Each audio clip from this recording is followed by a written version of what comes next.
Hi everyone, कैसे हो आप सभी लोग। आई होप आप लोग अच्छे होंगे। मैं हूं राहुल जायसवाल एंड स्वागत करता हूं आप सभी का एक बार फिर हमारे यूट्यूब चैनल JR ट्यूटोरियल्स में।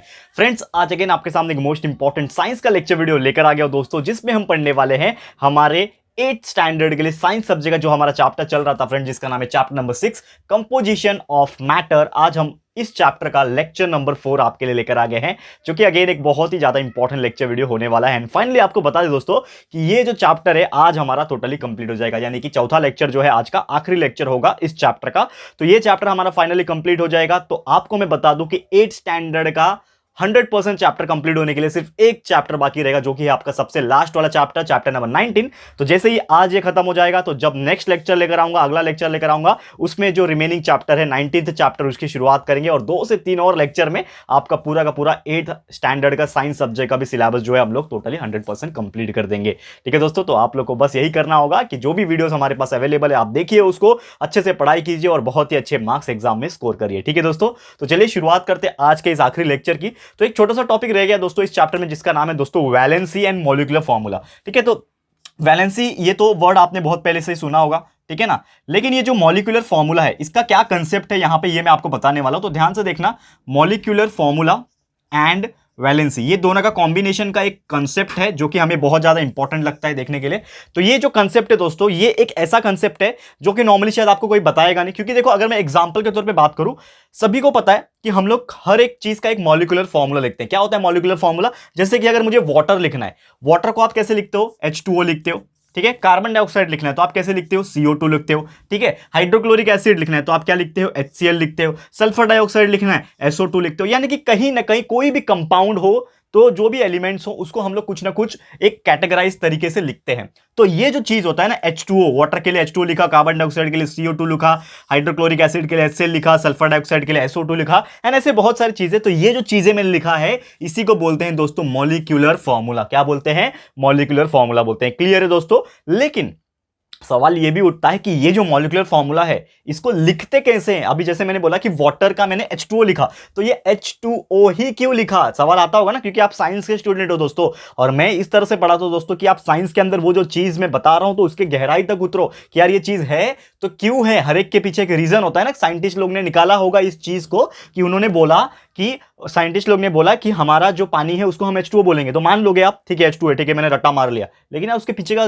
गहराई तो समझो, क्यों बोलते हैं H2O। तो हर एक के पीछे एक रीजन होता है, जिसको हम लोग मॉलिक्यूलर फॉर्मूला का थियरी बोलते हैं। तो ये क्यों होता है, इसका पूरा कॉन्सेप्ट मैं आपको बताऊंगा। और वैलेंसी जो है इसमें हेल्प करता है आपको मॉलिक्यूलर फॉर्मूला को निकालने के लिए। तो वो कैसे हेल्प करेगा, तो ये आज के वीडियो में पता चलने वाला है। इसके लिए ये वीडियो को एंड तक जरूर से देखना, तभी आपको ये पूरा कंसेप्ट क्लियर हो जाएगा। ठीक है, ये तो मॉलिक्यूलर फॉर्मूला की बात हो गई। वैलेंसी की अगर बात करूं, तो हमने इसके पहले का जो चैप्टर पढ़ा था, chapter number 5 inside the atom, आपको याद होगा, जस्ट इसके पहले मैंने कंप्लीट कराया था।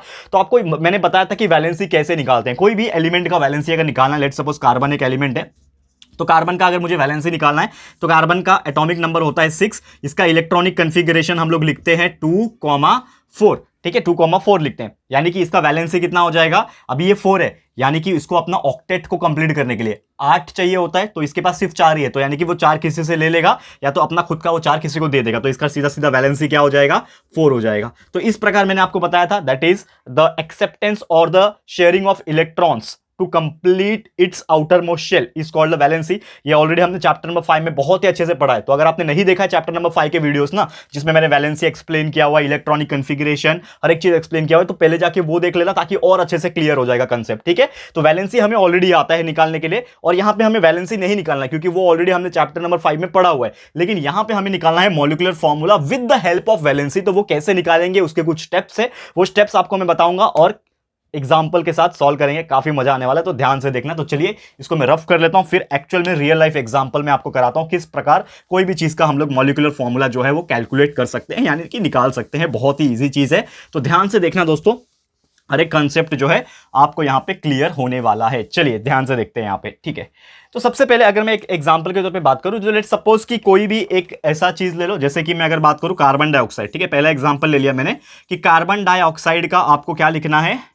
Molecular formula. इसका क्या लिखना है आपको? मॉलिक्यूलर फॉर्मूला जो है वो लिख के दिखाओ। ऐसा कुछ क्वेश्चन अगर समझ लो पूछा, ठीक है, मॉलिक्यूलर फॉर्मूला जो है लिख के दिखाओ, तो हम लोग कैसे लिखेंगे? तो सबसे पहले आपका जो नंबर 1 स्टेप होता है, पहले मैं स्टेप लिखाऊंगा आपको, ठीक है, that is step number 1। Step number one की अगर मैं बात करूं, सबसे पहले आपको क्या करना है, जो भी इसके अंदर कंस्टिट्यूएंट एलिमेंट प्रेजेंट है उसको लिख लो। अब कार्बन डाइऑक्साइड, ये आपको समझ में आ रहा है देख के कि एक कार्बन है, दूसरा ऑक्साइड है यानी कि ऑक्सीजन है, यानी कि एक मेरा कार्बन होगा, दूसरा मेरा ऑक्सीजन होगा। ये हमारा पहला स्टेप है कि आपको क्या कर देना है कि जो भी स्टेप नंबर 1 है इसमें आपको जो भी एलिमेंट दिए हुए हैं उस कंपाउंड के अंदर उसका सिंबल्स लिख देना है। तो कार्बन के लिए सी लिख दिया, ऑक्साइड यानी ऑक्सीजन के लिए ओ लिख दिया। ये हो गया पहला स्टेप। दूसरा स्टेप में आपको क्या करना है, उस चीज का वैलेंसी लिखना है। दूसरा स्टेप में क्या करना है, उस चीज का आपको क्या करना है, वैलेंसी लिखना है। तो वैलेंसी क्या होता है, जैसे कि मैंने बताया था कार्बन का वैलेंसी अभी अभी हमने निकाला था और हमको पता भी है कि कार्बन का जो वैलेंसी होता है 4 होता है। ये सब लर्न करने वाली बातें, नहीं भी आता है तो साइड में कहीं पे निकाल के आप देख सकते हो। तो कार्बन का वैलेंसी 4 होता है, ऑक्सीजन का वैलेंसी 2 होता है। ये भी आपको ध्यान में होगा अगर आपने 5th चैप्टर ध्यान से पढ़ा होगा तो।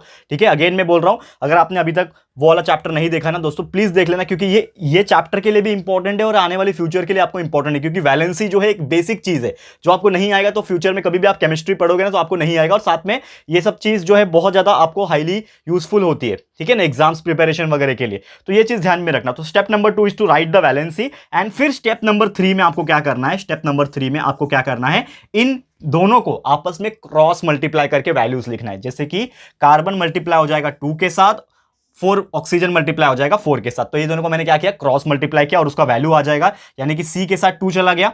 ठीक है, सी के साथ क्या चला गया, 2 चला गया, यानी कि C2, सी के साथ चला गया 2। ठीक है, तो क्या हो जाएगा, C2O के साथ 4 चला गया तो ये हो जाएगा C2O4।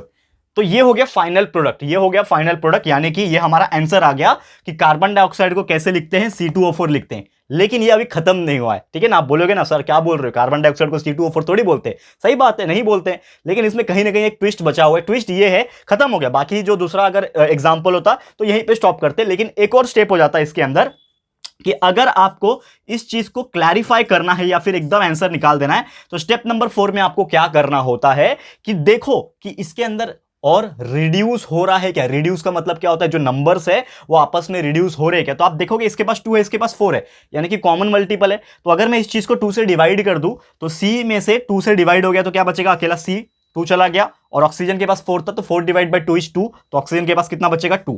तो C और O2, और अब तो आप मानोगे ना कि कार्बन डाइऑक्साइड को CO2 बोलते हैं। तो इस तरह से हम लोग मॉलिक्यूलर फॉर्मूला जो है इसको लिख सकते हैं। ठीक है दोस्तों, क्लियर है। तो ऐसे ही और भी एग्जांपल्स, 1-2 और एग्जांपल्स मैं आपके लिए सॉल्व करके दिखाऊंगा, एंड बाकी 2 से 3 एग्जांपल्स होमवर्क भी देने वाला हूं, फिर हमारा ये पूरा का पूरा चैप्टर जो है कंप्लीट हो जाएगा। ठीक है, तो एक बार और रिपीट कराता हूं कि क्या होता है मॉलिक्यूलर फॉर्मूला। अगर आपको कोई पूछता है कि कोई भी एक कंपाउंड का नाम दे दिया, लेट्स सपोज आपको बोल दिया कि आपको सल्फर डाइऑक्साइड का मॉलिक्यूलर फॉर्मूला लिख के दिखाना है। ठीक है, तो आप कैसे लिखोगे, सबसे पहले क्या करना है, कार्बन डाइऑक्साइड के फॉर्मूले से मैं बताता हूं। सबसे पहले स्टेप नंबर 1 में जो भी इसके अंदर एलिमेंट्स प्रेजेंट है उसके सिंबल लिख दो। तो मैंने देखा कार्बन प्रेजेंट है, लिख दिया कार्बन। डाइऑक्साइड है तो डाइऑक्साइड, डाई तो कुछ मतलब नहीं है, ऑक्साइड का मतलब ऑक्सीजन होता है, यानी ऑक्सीजन एक एलिमेंट है प्रेजेंट है, C और O लिख दिया।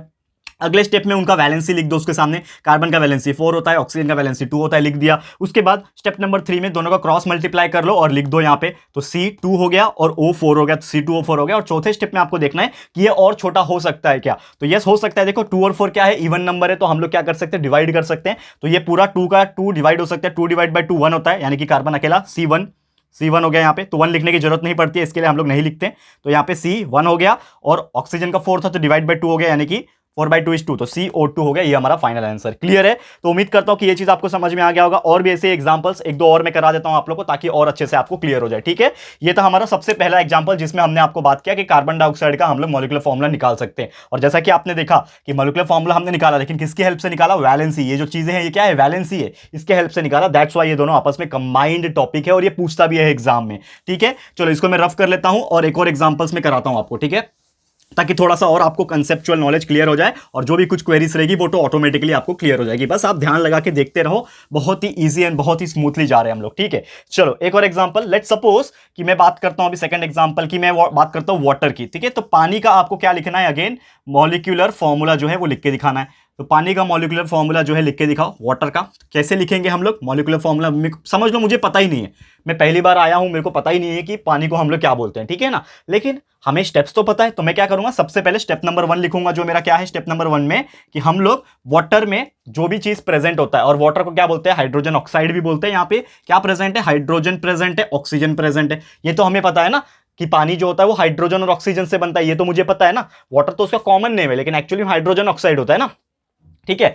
तो H और O है, तो इसका हम लोग स्टेप नंबर 2 में क्या लिखेंगे, वैलेंसी लिखेंगे। स्टेप नंबर 2 में क्या लिखेंगे, वैलेंसी। हाइड्रोजन का वैलेंसी 1 होता है, ऑक्सीजन का वैलेंसी 2 होता है, करेक्ट है। तीसरे स्टेप में क्या हो जाता है, उस चीज का क्रॉस मल्टीप्लीकेशन हो जाता है, ये इसके साथ मल्टीप्लाई हो जाएगा, ये वाला इसके साथ मल्टीप्लाई हो जाएगा, तो आपका H हो गया 2 के साथ मल्टीप्लाई, H2 हो गया, ऑक्सीजन 1 के साथ हो जाएगा, यानी कि O 1 हो गया। और फाइनली स्टेप में आपको, चौथे स्टेप में आपको लिख देना होता है उसको करेक्ट करके, अगर कुछ डिवाइड वगैरह हो रहा है तो ऑब्वियसली 2 है, यहाँ पे 1 है, तो कुछ भी डिवाइड करने की जरूरत नहीं है, और ये 1 लिखने की कोई जरूरत नहीं होती है। तो हम लोग सीधा फाइनल स्टेप में लिखेंगे H2 और ये O सिंपल लिख देंगे, और यही है आपका आंसर। यानी कि वाटर को मॉलिक्यूलर फॉर्मूला जो होता है वो क्या होता है, H2O होता है। H2O is the molecular formula of water. Clear है। तो उम्मीद करता हूं दोस्तों ये भी चीज आपको समझ में आ गया होगा। ठीक है, और एक और एग्जांपल करा देता हूं, बाकी 2 से 3 एग्जांपल मैं आपको होमवर्क के तौर पे भी छोड़ने वाला हूं। और देखो दोस्तों, ये क्वेश्चन ना बहुत इंपॉर्टेंट है, ऐसा एग्जाम्स में क्वेश्चन पूछ देगा आपको कि इसका मॉलिक्यूलर फॉर्मूला लिख के दिखाओ, या फिर अगर दिया रहेगा मॉलिक्यूलर फॉर्मूला राइट है कि रॉन्ग है वो भी प्रूफ करके दिखाओ, तो ऐसा कुछ पूछते हैं एग्जाम में। तो आपको बिल्कुल चिंता करने की जरूरत नहीं, और उम्मीद करता हूं यहां तक अगर आपने देख लिया होगा, अगर ध्यान लगा के आज का वीडियो देख लिया होगा, तो डेफिनेटली आपको कभी भी प्रॉब्लम नहीं आएगा कोई भी मॉलिक्यूलर फॉर्मूला लिखने में। ठीक है, चलते हैं अगले स्टेप की तरफ। अगले स्टेप मतलब अगला एक और एग्जांपल मैं करा देता हूं आपको। ठीक है, अगला एक और एग्जांपल देखते हैं क्या होने वाला है। ठीक है, ये स्टेप्स तो मैं रहने देता हूं क्योंकि ये कॉमन है, ये सब तो वापस से यूज होंगे। ठीक है, थर्ड एग्जांपल में बात करता हूं मीथेन का। ठीक है, मीथेन की बात करूंगा, तो मीथेन का अगर मुझे लिखना है मॉलिक्यूलर फॉर्मूला, ठीक है, तो मैं कैसे लिखूंगा। तो सबसे पहले हमको पता है कि मीथेन जो है वो 2 चीज से बनता है, एक होता है कार्बन, उसका सिंबल लिख दिया, और दूसरा होता है हाइड्रोजन, उसका सिंबल लिख दिया। तो कार्बन और हाइड्रोजन को मिलाएंगे तभी बनता है हमारा मीथेन। ठीक है, तो उसका हमने सिंबल्स लिख दिया, पहले स्टेप में सिंबल लिखते हैं, लिख दिया। दूसरे स्टेप में हम लोग क्या लिखते हैं, उसका वैलेंसी। ठीक है, आपको चाहिए तो हम लोग यहां पे ऐसा लिख सकते हैं आपको याद रखने के लिए। तो पहले स्टेप में हम लोग क्या लिखते हैं, सिंबल्स लिखते हैं। दूसरे स्टेप में क्या लिखते हैं, उसका वैलेंसी लिखते हैं। तीसरे स्टेप में हम लोग क्या लिखते हैं, क्रॉस मल्टीप्लाई करते हैं, उसको मल्टीप्लाई करते हैं ना। ठीक है, और फाइनल स्टेप में क्या लिख देते हैं, उसको रिड्यूस करके लिख सकते हैं। फाइनल स्टेप रिड्यूस करके लिख दो, और या फिर उसको सही फॉर्मेट करके लिख दो। ठीक है, आपके हिसाब से। ठीक है, तो चलो स्टेप नंबर 2 क्या है, वैलेंसी निकालना है। तो कार्बन का वैलेंसी सभी को पता है 4 होता है, हाइड्रोजन का वैलेंसी 1 होता है। तीसरे स्टेप में क्या होता है, क्रॉस मल्टीप्लीकेशन कर दो इसके साथ, ये इसके साथ, तो C multiply by 1 is C, H multiply by 4 is H4।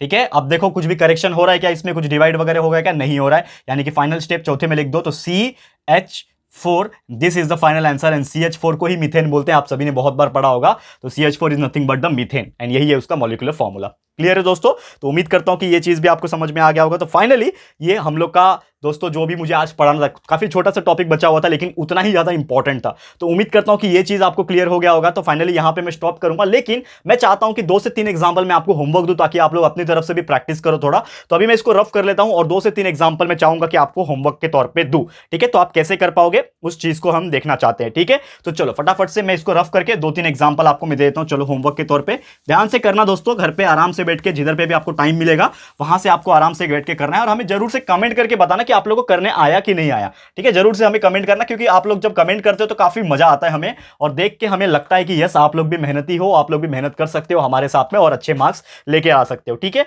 तो चलो, तो सबसे पहले यहां पे आप लोग के लिए मैं एक होमवर्क दे रहा हूं यहां पे, जो कि है आपको मैं दे रहा हूं यहां पे दूसरा जो है हाइड्रोजन सल्फाइड। ठीक है, और मैं आपको ना सिंबल भी बता दूंगा। हाइड्रोजन सल्फाइड एक दे रहा हूं मैं, हाइड्रोजन सल्फाइड, जिसमें ना आपको H और S का यूज करना है। ठीक है, हाइड्रोजन और S। ठीक है, ये पहला आपके लिए होमवर्क है। और एक और मैं होमवर्क दे रहा हूं आपको, हाइड्रोजन सल्फाइड H और S यूज कर रहा है। और दूसरा एक और है हाइड्रोजन ब्रोमाइड। ठीक है, हाइड्रोजन ब्रोमाइड करके एक कंपाउंड है, इसका भी आपको मॉलिक्यूलर फॉर्मूला निकालना है, जिसमें आपका हाइड्रोजन और ब्रोमाइड यानी कि Br यूज होने वाला है। तो ये 2 ही आपको होमवर्क दे रहा हूं, खाली सिर्फ 2 ही दे रहा हूं। ठीक है, और भी बहुत सारे हैं वैसे, लेकिन आप लोग के बुक में मिल जाएगा, तो you can solve it from your own. लेकिन ये जो है मेरी तरफ से मैं दे रहा हूं, और जरूर से इसको सॉल्व करना दोस्तों। मैं चाहता हूं कि आप लोग इसको सॉल्व करो और हमें कमेंट करके बताना। ऐसा लिखना तो पॉसिबल नहीं होगा शायद कमेंट में, ऐसा लिख पाओगे कमेंट में तो लिख देना कि हाइड्रोजन सल्फाइड का फॉर्मूला क्या आ रहा है और HBr का फॉर्मूला क्या आ रहा है। ठीक है, तो जरूर से हमें कमेंट करके बताना, मैं आप लोग के कमेंट का इंतजार करूंगा। ठीक है, तो इसी के साथ दोस्तों हमारा जो आज का लेक्चर है होता है समाप्त। एंड इसी के साथ दोस्तों फाइनली हमारा जो चैप्टर है, जिसका नाम है chapter number 6 composition of matter, ये भी होता है टोटली समाप्त। ठीक है दोस्तों, तो जल्द मिलेंगे हमारे अगले लेक्चर में, जिसमें हम शुरुआत करेंगे आप लोग का 8th स्टैंडर्ड के साइंस सब्जेक्ट का आखिरी चैप्टर नंबर 19, एंड फटाफट से उसको भी कंप्लीट कर देंगे, ताकि आपका 100% सिलेबस कंप्लीट हो जाए। ठीक है, तो बस आपको क्या करना रहेगा, अच्छे से वीडियो देखना, प्रैक्टिस करना, और अच्छे मार्क्स लेके आना आपके एग्जाम्स में। ठीक है, तो आज के लिए इतना ही। ये वीडियो आपको कैसा लगा, ये चैप्टर आपको कैसा लगा, प्लीज हमें अपनी अपनी हॉनेस्ट रिव्यू और कमेंट्स जरूर से करके दिखाना दोस्तों, अपनी राय और सजेशन जरूर से देना। और अगर आपको ये वीडियो पसंद आया दोस्तों तो प्लीज वीडियो को लाइक कीजिएगा दोस्तों एंड शेयर कीजिएगा, फटाफट से शेयर कर देना। एंड अगर आपने अभी तक इस चैनल को सब्सक्राइब नहीं किया है तो फटाफट से चैनल को सब्सक्राइब कर देना, साथ में बेल आइकन को हिट कर देना दोस्तों, ताकि जब भी हम लोग कोई वीडियोस को अपलोड करेंगे आप लोग को नोटिफिकेशन मिलती रहेगी। ठीक है फ्रेंड्स, तो मिलते हैं हमारे अगले वीडियो में। ये वीडियो देखने के लिए thank you and good bye.